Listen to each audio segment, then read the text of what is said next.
You know.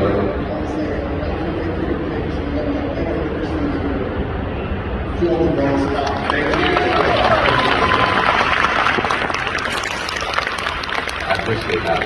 You already talked about Leonard a little bit. I was going to ask what it was like working with him and just stepping into those shoes as that iconic character. Were you nervous at all? How did he help you get into the role? And just Yeah. I wasn't really nervous. Maybe I should have been more nervous. I don't know. I felt really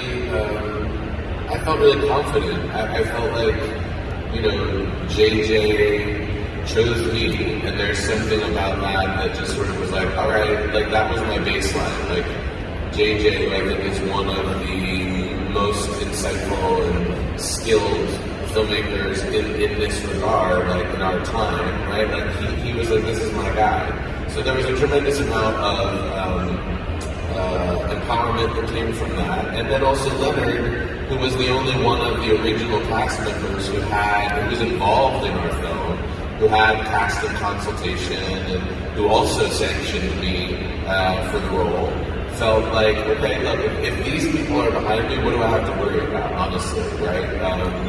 So that really put me in a position to be able to do my work. And Leonard wasn't really interested in controlling my choices. He wanted to empower me and to support me, and he did that. So, and working with him, Leonard was like, he had a really great sense of humor about himself, about the work. He didn't take himself too seriously, but he understood the impact and the importance of that role to many, many people around the world. But working with him was always great, He'd be like, oh, Zachary, how are you?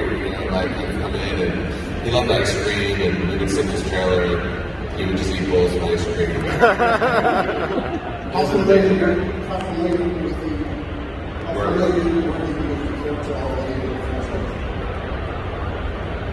Well, I watched all of the original series after I got cast before I started filming.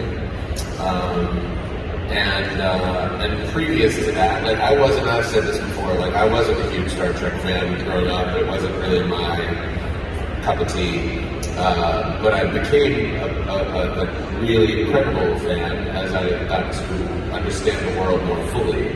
So for me, it's like I'm almost glad that I came to it with a little bit of distance, because it allowed me some objectivity that then unfolded into this deep reverence for Gene Roddenberry, who I think was like kind of he was not kind of a genius, he was a genius, visionary, somebody who saw well beyond the limitations of culture and society that he was existing in. I think he was connected to something much bigger than himself and much bigger than his audience.